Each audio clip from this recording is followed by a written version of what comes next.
여러분 안녕하세요. 잘 지내셨나요? 한국어를 공부하는 어떤 학생분이 질문한 적이 있어요. 김치 만들기와 김장의 차이가 뭐예요? 라고요. 비슷하지만 조금 다른데요. 김치 만들기는 평소에 조금씩 할 수 있지만 김장은 겨울 동안 먹을 김치를 한꺼번에 많이 담가서 저장하는 것을 말해요. 오늘은 그 김장에 대해서 얘기해 보려고 합니다. 한국에서는 가족, 친척들이 함께 모여서 김장을 하거나 이웃끼리 서로 도와주기도 해요. 그런데 저희 부모님 세대에는 대부분의 집들이 김장을 하지만 안타깝게도 저희 세대부터는 거의 없어져가는 추세인 것 같아요. 아파트로 주거 형태가 변화되고 핵가족화, 외식 문화와 포장 배달 음식의 발달로 직접 김치를 만들어 먹지 않고 사 먹는 경우가 많아진 것 같아요. 이런 김치 문화를 계승하고 발전시키기 위해 김치의 날을 제정했다고 하는데요. 바로 11월 22일이에요. 김치 재료 하나하나가 모여서 22가지 효능을 낸다는 의미라고 하네요. 발효식품인 김치는 숙성 과정에서 젖산과 유산균이 풍부해져서 장 건강과 면역에 좋고 특히 김치 유산균이 락토바실러스는 항인플루엔자 효과가 있다고 해요. 주요 재료인 마늘과 생강에는 알리신, 폴리페놀 같은 항산화 성분이 많아서 염증과 암을 예방하는 효과도 있다고 합니다. 김치를 자주 섭취하는 사람은 그렇지 않은 사람보다 콜레스테롤, 혈중지방 수치가 낮다는 연구 결과도 있다고 하네요. 저는 이번에 부모님이 계신 친정집에 김장을 도와드리러 왔습니다. 저희 엄마와 이모들이에요. 맛있는 김치 만드는 과정을 한번 볼까요? 여러분도 잘 보시고 한번 만들어 보세요. 김장하기 전날 저녁 배추를 다듬어서 반으로 잘라준 후에 소금에 절여둡니다.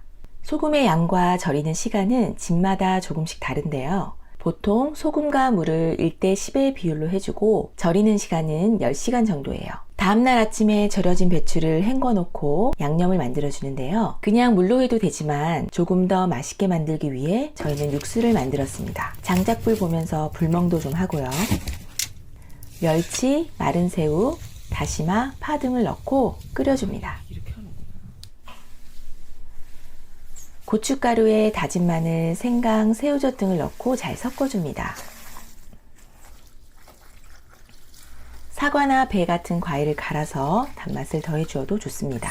이제 드디어 양념을 섞을 차례입니다.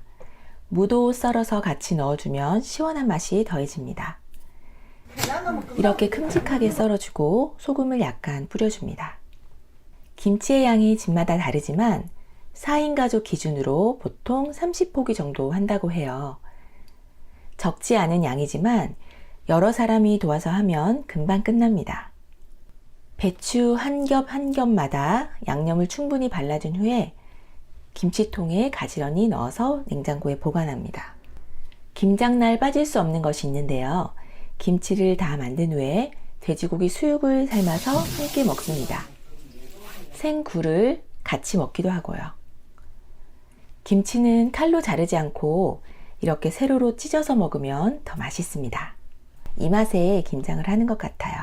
그런데 배추를 구하기 힘든 나라도 있을 거예요. 그런 경우에는 양배추로 대신해도 괜찮습니다. 대신 소금 절이는 시간을 조금 줄이고 고춧가루, 마늘, 생강 등만 간단하게 넣어도 김치의 주요 효능은 얻을 수 있다고 합니다. 그리고 김치를 담근 지 3주 정도 되었을 때 몸에 좋은 성분들의 농도가 가장 높아진다고 하니까 참고하세요. 저도 마찬가지고 한국인들은 거의 매 끼마다 빼놓지 않고 김치를 먹습니다. 라면을 먹을 때도 김치가 없으면 허전해요. 반찬으로 먹기도 하지만 김치찌개, 김치전, 김치볶음 등 다양하게 조리해서 먹어도 맛있답니다. 김치를 만든 경험이 있으시다면 댓글로 공유해주세요. 끝까지 들어주셔서 감사합니다. 건강한 하루 보내세요. 안녕.